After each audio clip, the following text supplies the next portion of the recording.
What's up, everyone? We're back. This is One-on-Ones with Mike and Paul. We missed you guys last week.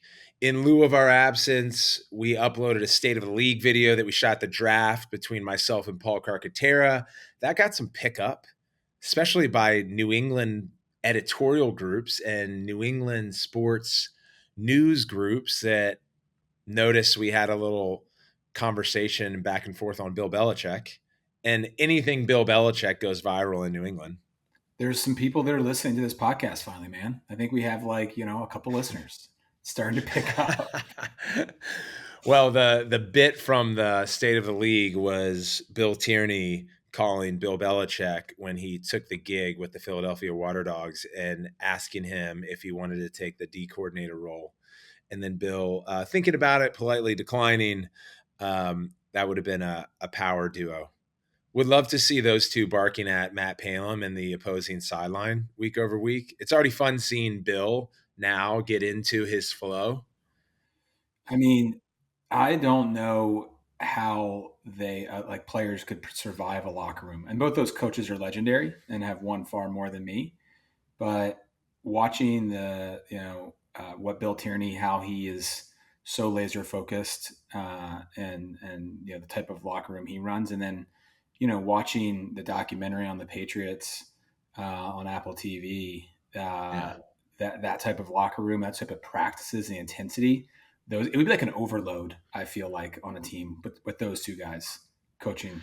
It's a good point. Like they're both number ones, and I think one of my dear friends, my college coach, formerly Dave Petramala, I think that's been the challenge for him in college lacrosse is that he's a number one, and he ran the defensive group at Syracuse. Now he's running the defensive group at UNC. And that even lives on the field. It's not just coaching, right? Like Connor Schellenberger in his natural role at X is a better player than coming out of the box. We saw that the case being made for Brennan O'Neill in his second game with the Outlaws. And, some would say the struggles of Pat Cavanaugh early, where I actually think it's ball touches. He's just not getting as many ball touches. And he's still scrapping and getting goals and assists because he's such a talented player.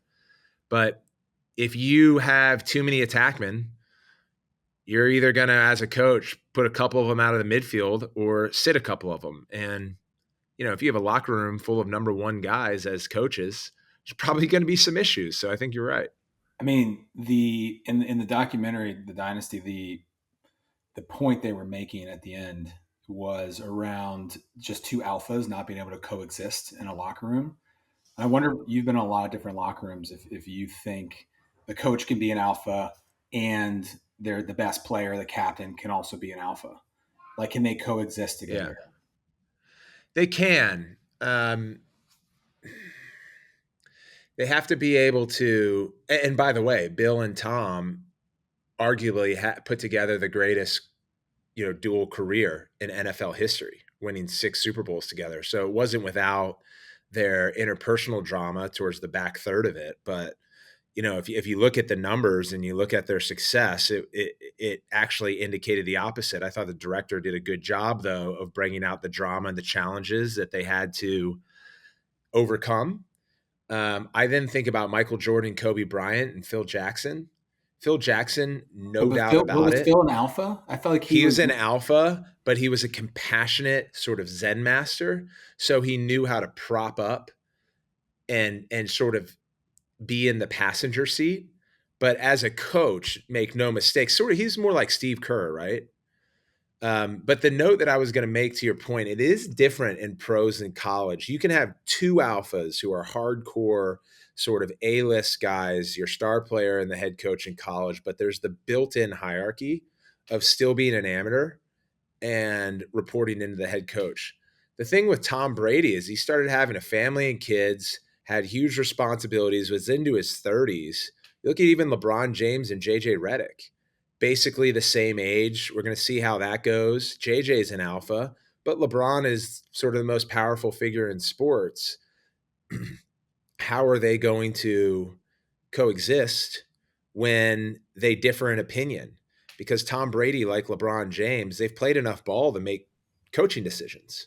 Totally. Sean McVay is younger than some of the players in the NFL. So it's sort of that gets complicated. Yeah.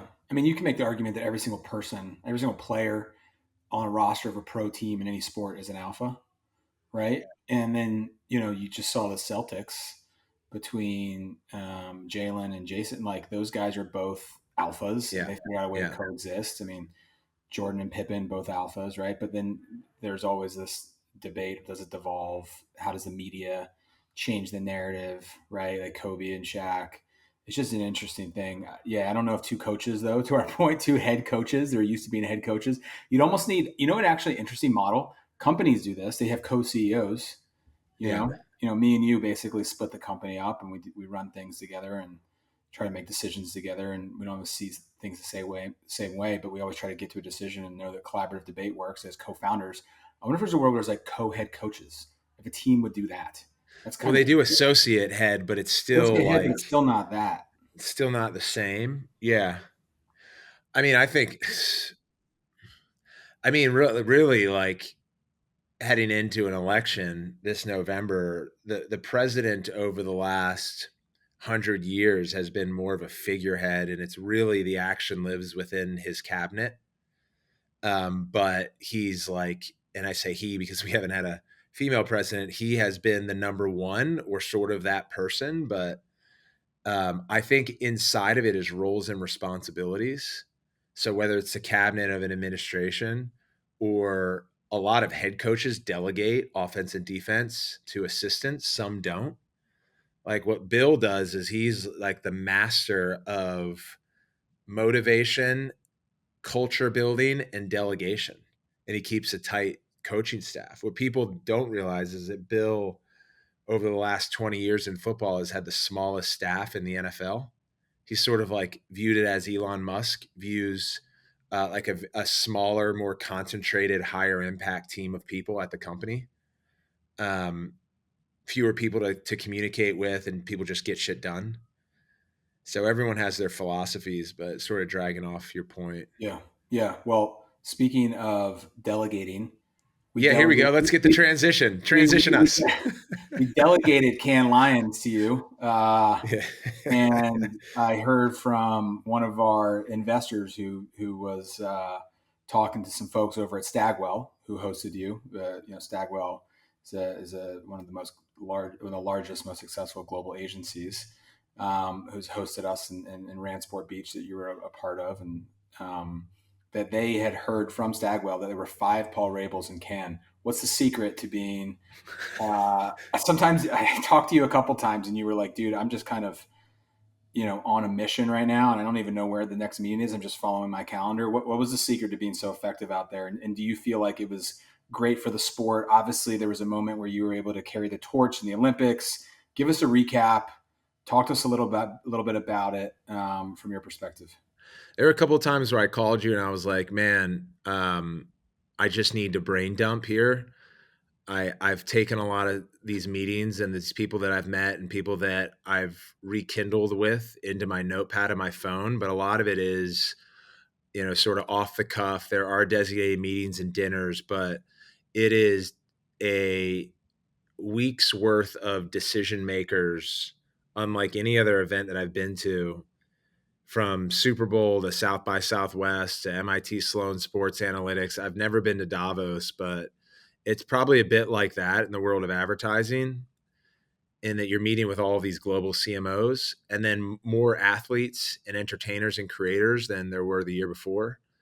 But I was like, dude, I think I'm blacked out right now in the amount of, kind of back and forths. And this image kept popping in my head of Jimmy Butler in the bubble when he was like leaned over with the Heat because I really felt the same, actually the first time in a while, in a couple of years, where I felt the same a week's worth of adrenaline push that I do as an athlete, where, this is the first time I heard that feedback from you, but trying to create multiples of yourself is just basically being everywhere and having to be on. And so there's some discipline things I did. I would work out in my hotel room. I'd wake up. I brought like daily greens, and I was using lion's mane in my coffee. I was staying hydrated. I wasn't drinking late at night, um, to try to maintain that output. But Yeah. man, it was great.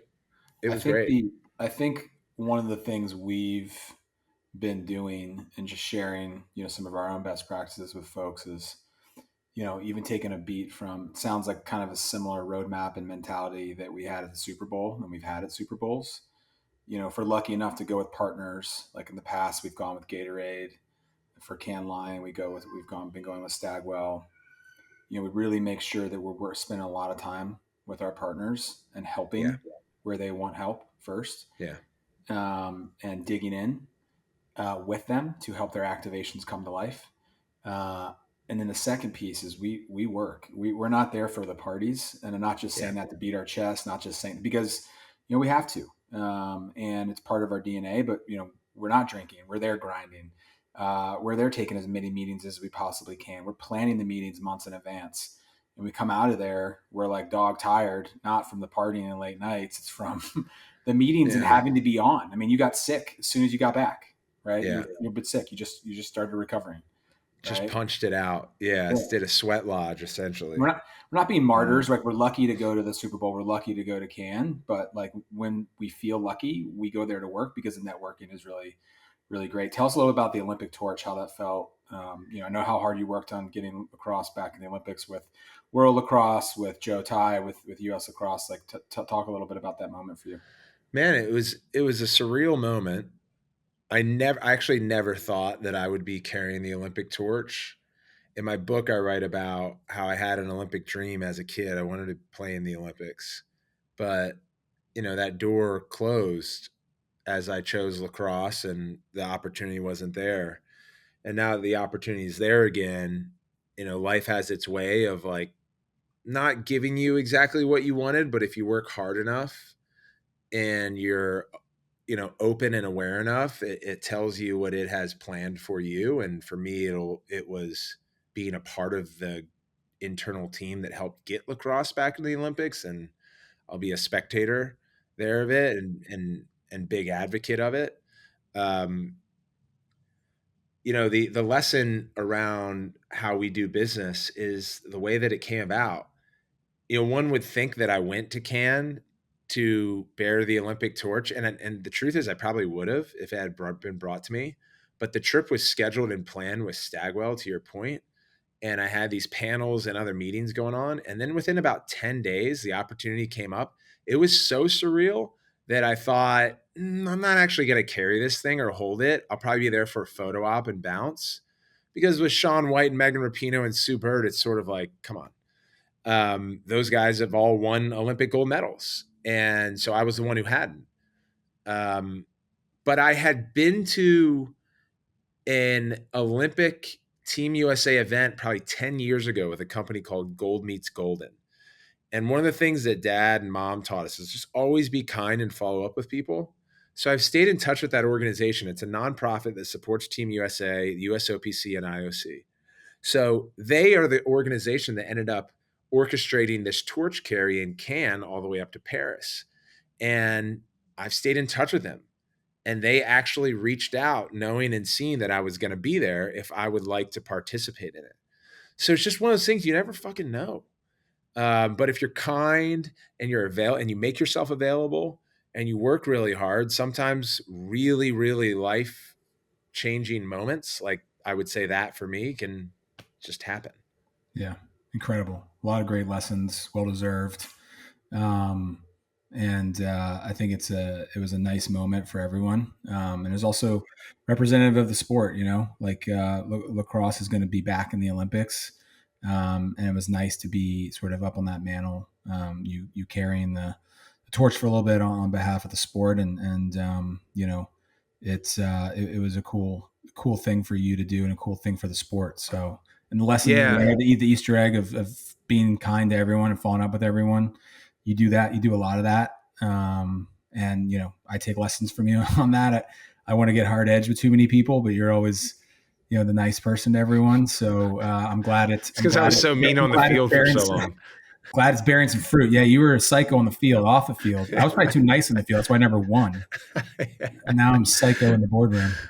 um, Well, with the Olympics coming in July and even the Euros going on right now, which with the World Cup and the Euros, you get it every 2 years. And in theory, you do with the Olympics. But I've always been a Summer Olympics guy over a winter. So you remember that, like, man, the cadence of the Olympics is the issue because you forget about it as fast as life moves. But now that it's coming back and the Olympics are back, or sorry, lacrosse is back in the Olympics in 2028, it feels even bigger than it did when it was announced in October. Um, and I think it goes to tell the story of our connection to our roots and our history, which for me is a big part as we move to the present, heading into our games in Minnesota for Indigenous Heritage Weekend. Um, we have done some amazing things to set it up with our partners at the Anishinaabe Lacrosse organization and the Ojibwe, and like it's it's going to be an exciting weekend for everyone in the sport because you take a property like the PLL and the best players in the world in these 8 teams, honoring the roots of Native American culture, and the full-on integration. I know we wanted to give a shout out to our PLL assist team, but if you want to share some words, because you've been working hard on it the last 2 weeks.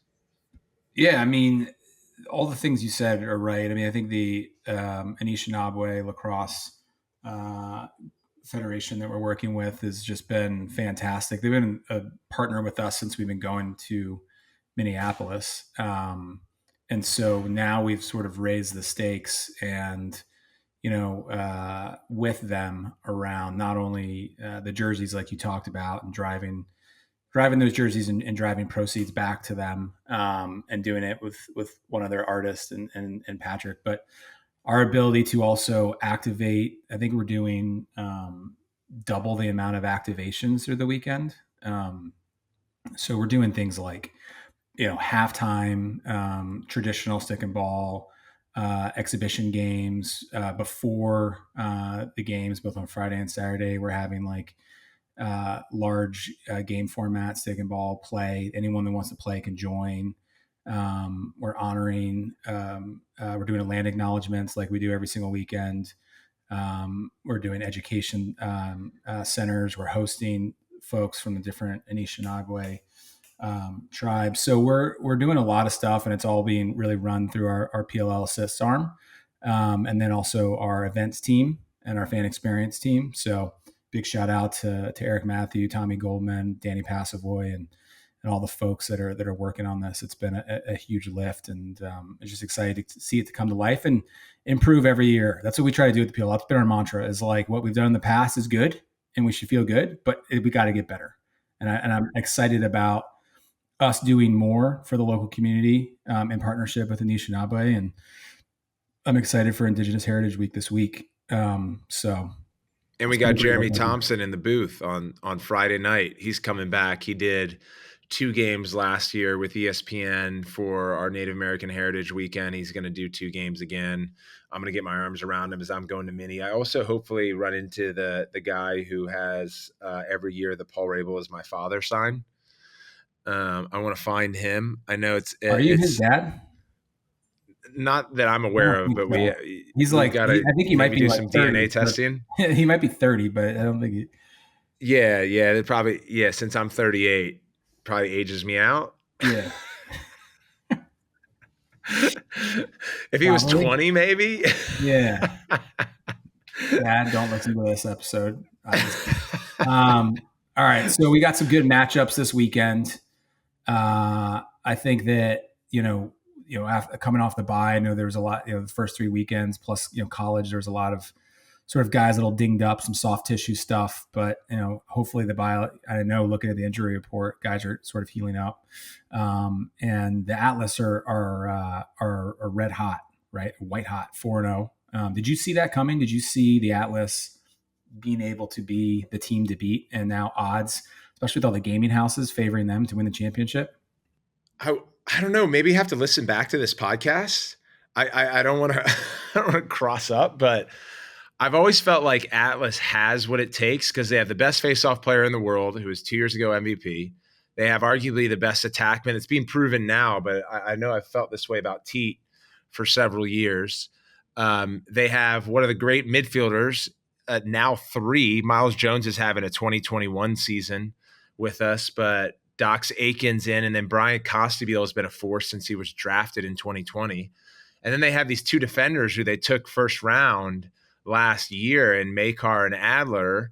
They figured out goaltending with Timmy Troutner, but they also took, Liam Entenmann at number 5. So they're just loaded. It was a matter of, can Pressler adapt to the pro game?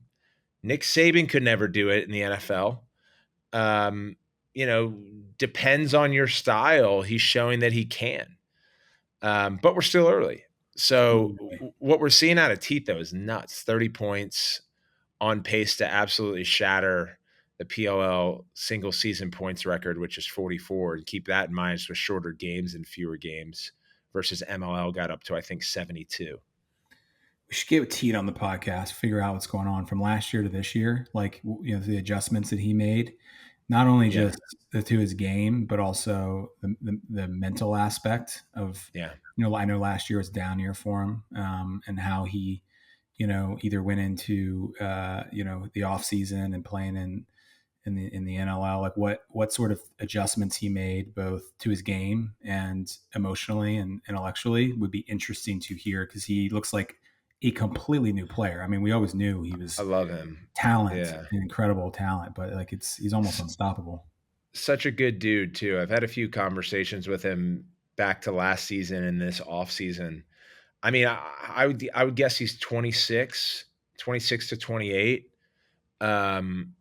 But has probably 46 years of mileage, because he's, for his whole life, he's played box and field.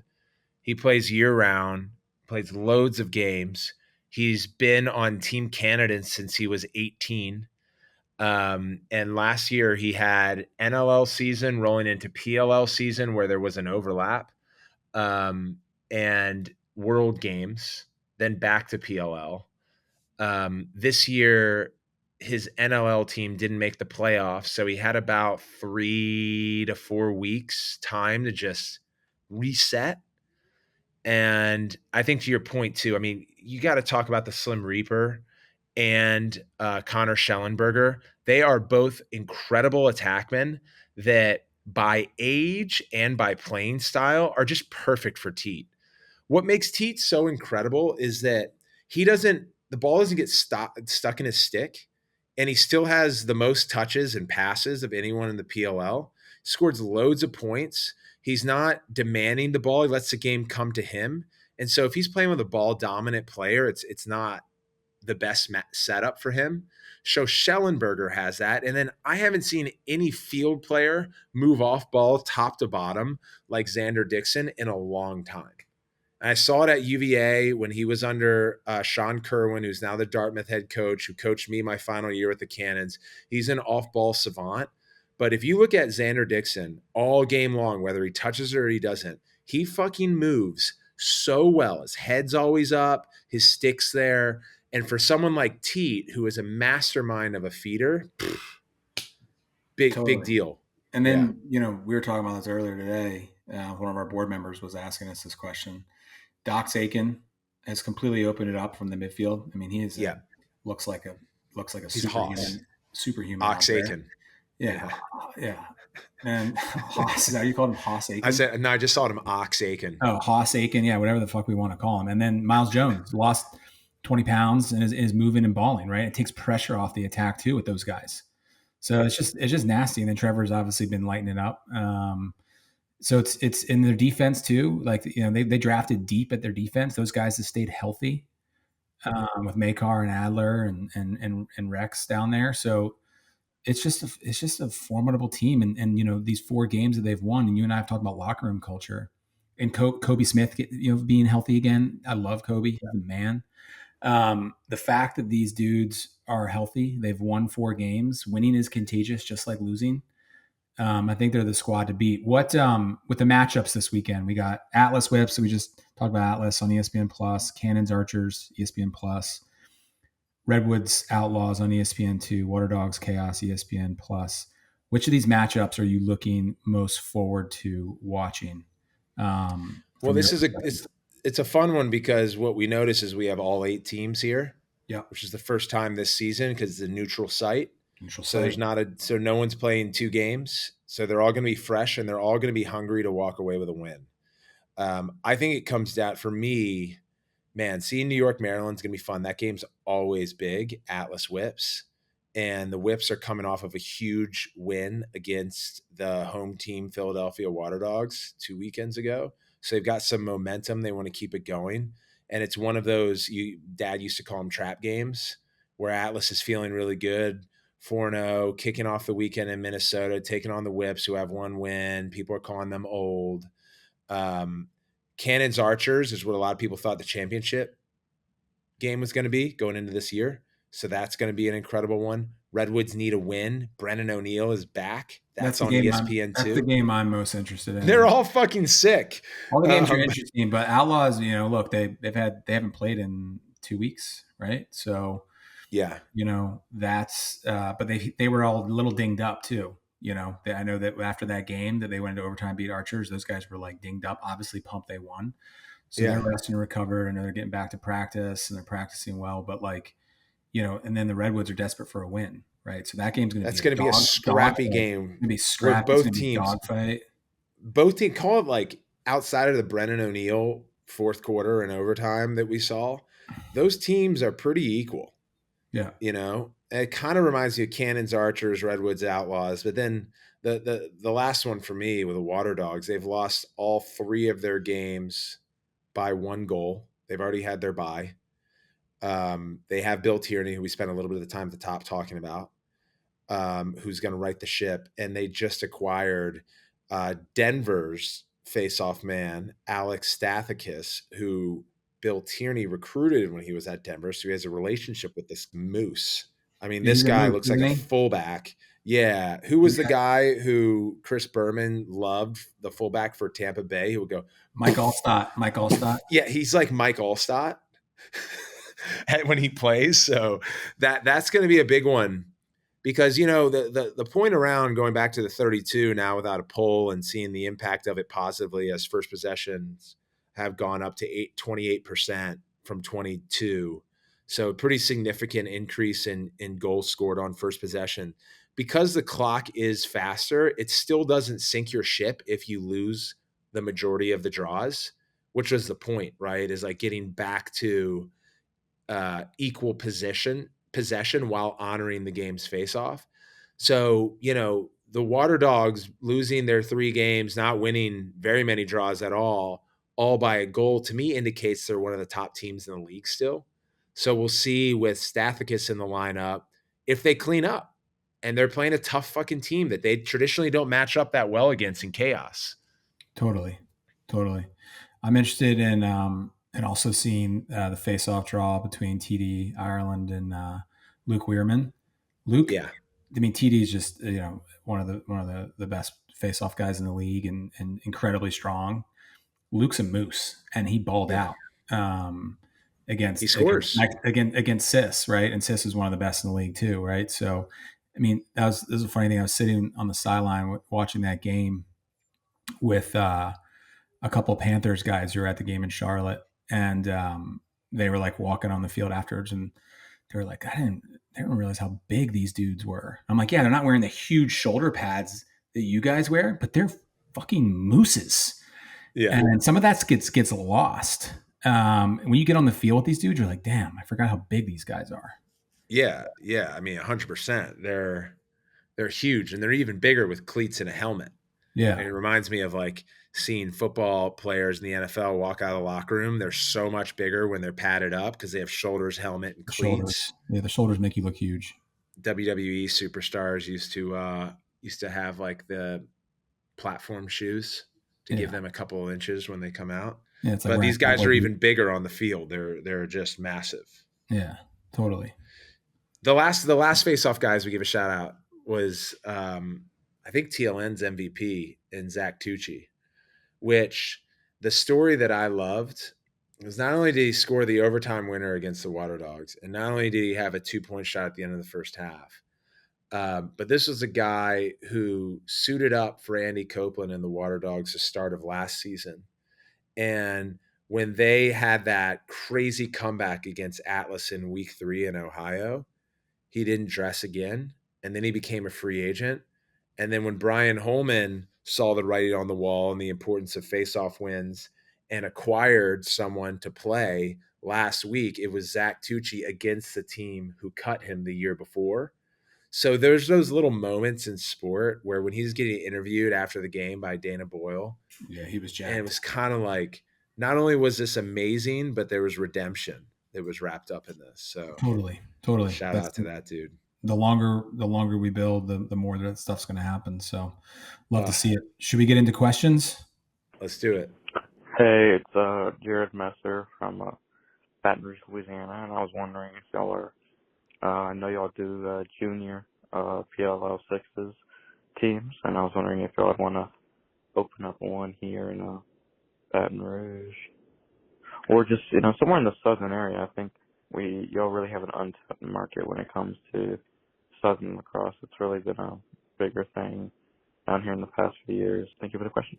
Thanks, Jared. It's interesting that we got this call. I was DMing with someone else on. So one of the things Paul and I try to do is try to answer as many of the DMs we get. And so, You like, do that like more than me.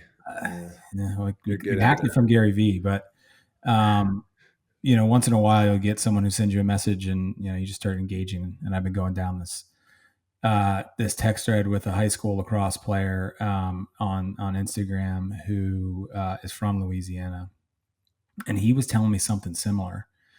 I think he's from Shreveport, but he was telling me that lacrosse is growing down there. And then we were kind of going back and forth, and then I was like, "Send me the name of your high school coaches. We'd love to talk to them, see if we can do something with." PLL sixes leagues that we've been building. We have one in Minneapolis in a partnership with the MAC. Minneapolis Athletic Club, and seeing if we can, find an opportunity to.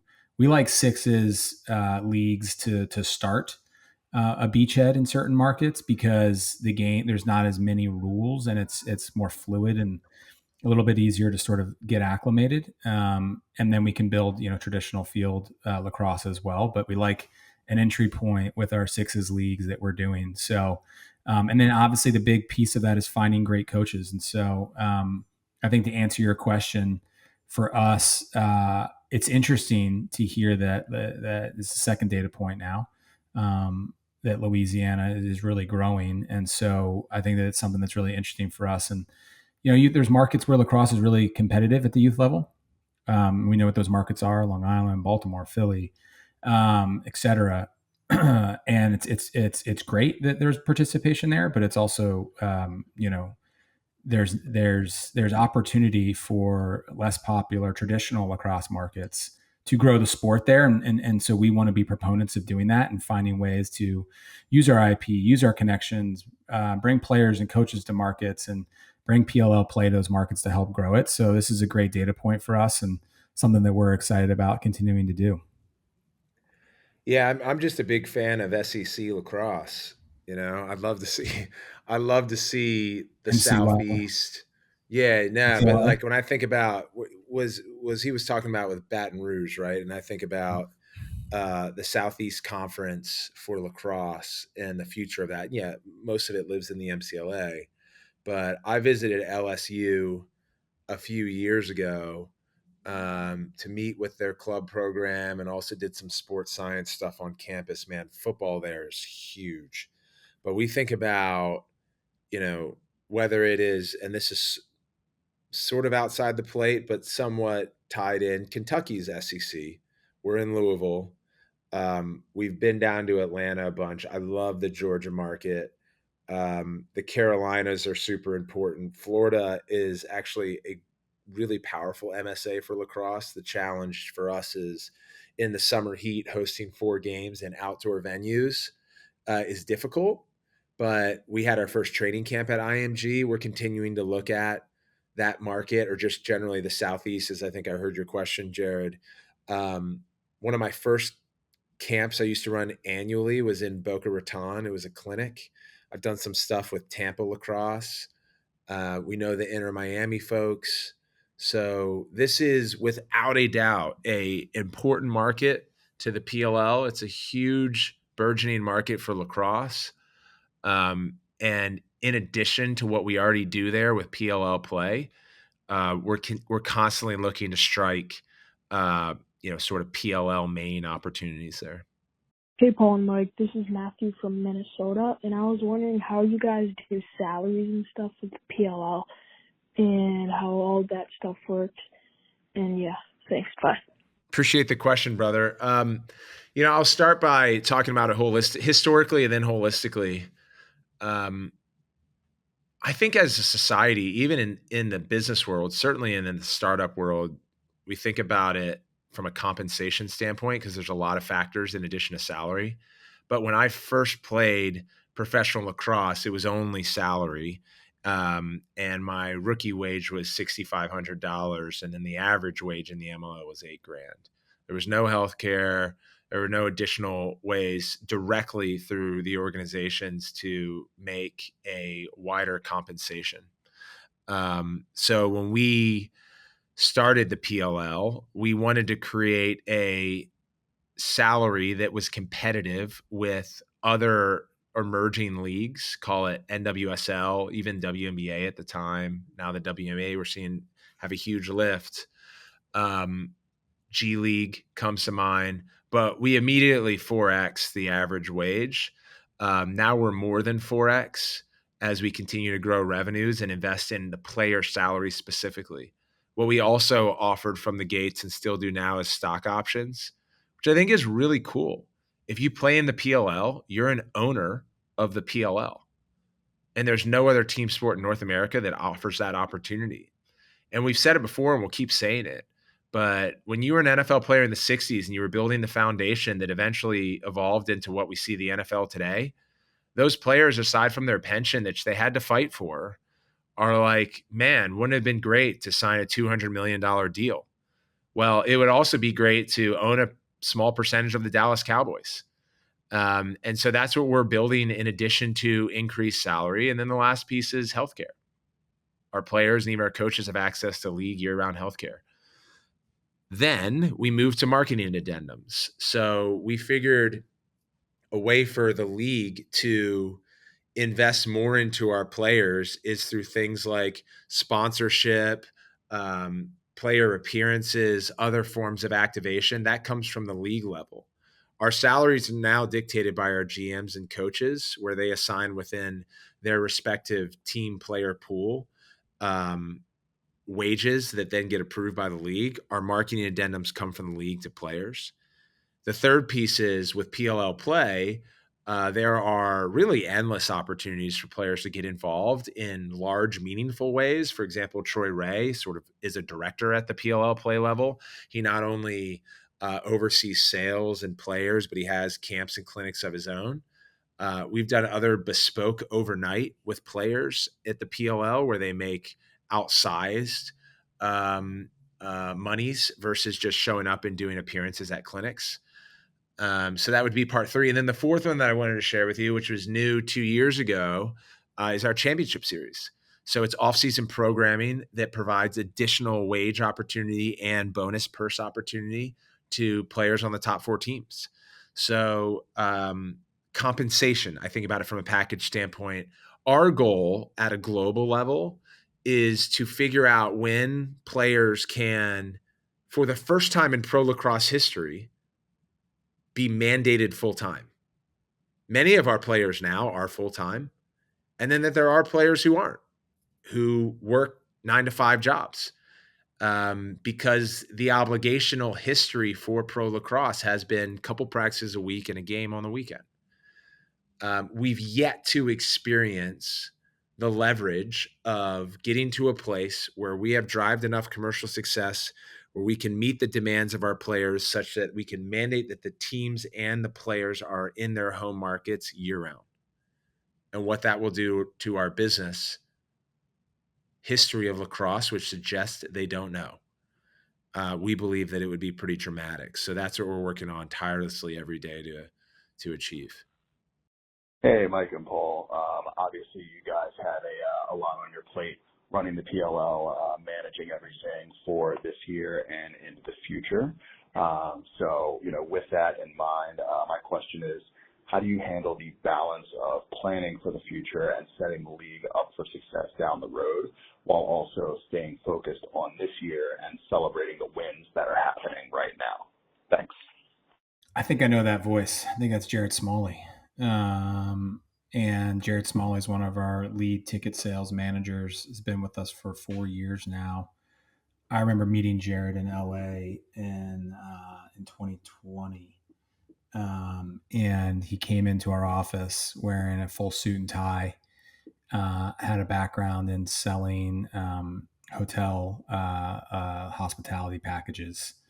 And he was like the smoothest cat. Obviously, you could tell by his voice. But he was also determined and wanted to work on the PLL from Philadelphia. He's one of our favorites. Good question, Jared. Let me try to address this first. I think one of the things that I don't do a good enough job is sort of celebrating the wins. I think one of the things that we've implemented to try to do that since day one is our weekly awards on our company all hands meetings. Every Tuesday, we try to keep it to Tuesday.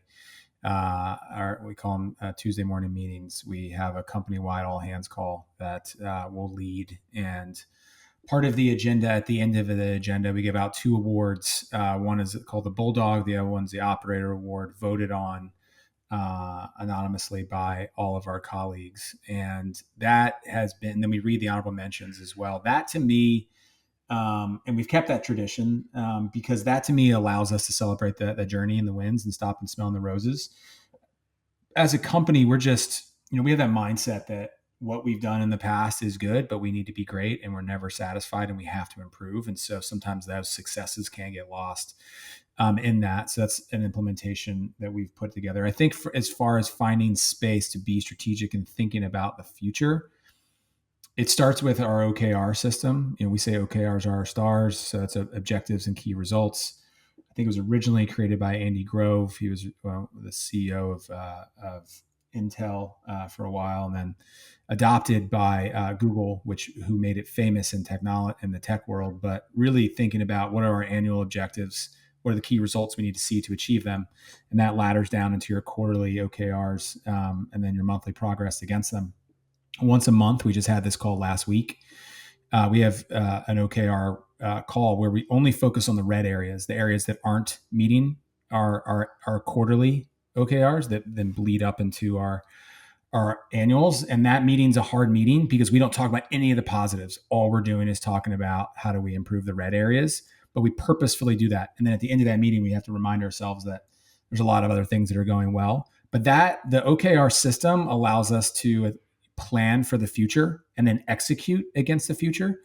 But that's only on an annual basis. I think to really think big, it's part of Paul and my responsibility with the management team and our board as well, right? A lot of our board meetings, in those meetings, we're talking about the future. Frankly, like the last probably 2 years of our board meetings, it's all about the future. And, we try to create, that space. And honestly, it's difficult. And this is the part that's not glamorous, is you have to use a lot of your nights and weekends to create space to think and talk and have conversations around what's next.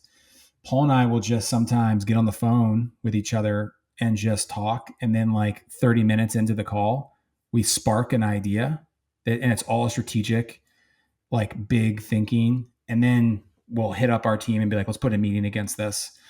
So it's a mix of being intentional, finding non-work hours, board meetings, your OKRs to chop wood every year and every quarter, but it's not easy. And frankly, it's our responsibility to do that. And, as long as we're here, we're going to be pushing, to think about the future. I don't know, Paul, if you have anything different on that. No, I think you covered it. It's the task of leadership. And when I think about analogously through sport, because every season you have to be focused on the present. So the coaches and the players are thinking about the game. But the GM, and they always say this, is planning for the future of the team differently than the coach. Coach's job is to win a championship that season. The GM's job is to win a championship that season and in future seasons. So they're making hard decisions around talented players and personnel. So I think we have to function as GMs. I was going to layer on the point, but Mike already hit it, that some of our best ideas come from just being on the phone for an hour and a half and just shooting the shit, lamenting in some cases, talking about, you know, areas of growth and, you know, some moments of success, but really talking about the challenges is where we devise ideas that we then bring to the team to stress test. So I would liken that to just being present, but being available and really being in love with this business. We just live day to day around the present moment of the PLL and the future success of it. And then the last piece is what makes our business model attractive is also what makes it really hard. The reason why we've been able to raise the strategic capital and have the board composition that we have is because it's a single entity organization. It's a team sport league that is built like an individual sport, which gives us optimum mobility, um, agility, and the ability to really just pounce on ideas and take them to action quickly. The downside is if you look at the NFL or the NBA, most of their long term or planning or future strategy, as you put it, Jared, is done in season because the transfer of weight goes to the team owners to operate the games, and the front office of the leagues, they're in their season in the off season where they're building revenue and kind of planning for the next one. So as our league, everything's in one. So we're operating the games, then we're doing our off-season workout. We're operating the games, then we're doing our off-season work, which makes it more challenging. So um, not as much of an answer, but more of the stream of thought that goes through my mind. Yeah, there's no like hack to being strategic or thinking about the future. You just have to put in the hours, the extra hours to do so, and then have a system around the execution. To your point, right? It's like we operate every single game. Like, you and I are, as much as we're like, oh, we got to be more strategic and we got to get more space and we got to get scale. We say it all the time. It's like we're still in the weeds. Like we'll be on site and be like, no, we need to do this better. Like, how can we improve this? Like, Yeah. I'm pretty sending sure I I'm saw a sending photo of you marketing. with your ticket sales headset on. You were calling people yesterday from Yeah, HQ in I'm LA. calling big group buyers, thanking them for their loyalty, right? Getting to know them, making some calls to some big tournament operators, pushing them, asking them for help and areas that we want to partner with them on interesting ideas. And we'll go up to the merch tent, sit in there, and our merch team doesn't like it, but we'll sit in there and we'll provide feedback. We try to be as hands on as possible. And look, it's competitive. The sports business market has never been more competitive. Maybe it's because sometimes I'm like, man, like it feels like all I'm seeing is everyone upping the ante. Maybe because I'm living and breathing the space like you are. But it feels like, I mean, it's never been a better time to be in sports from a business perspective, but it's also like really fucking competitive. Upping the ante. There's more capital. More capital means they're doing more shit. And so we have to up the ante. We have to press on the gas. We have to work harder. And it's this combination of like, am I too in the weeds? Can I trust the people? But like sometimes people need to know that we're in the weeds. And it's also like good for us to be in the weeds to know what our customers and our players want. But then we also have to elevate and find space to try to think about the future. So it's not an easy task, but that's why we're doing our best. Yep. Super competitive, man. It's I remember when we launched and MLL was around, they were like, you guys are competing with MLL, and we had thought about that quite a bit. And respectfully to MLL, we were like, no, we're actually competing against Major League Baseball, Major League Soccer, WNBA. Those are also summer sports, We compete with summer and sports, and we compete for attention and and music and WSL. summer and the beach. Like we compete with it all. It's an exciting industry, but it's so dynamic because in other industries, when you have your product or service, it's very clear who your competition is. And us, it goes across disciplines because it's a fight for airtime and attention. And that means we have to provide something that is not only utilitarian but entertaining, that's aspirational, that's accessible.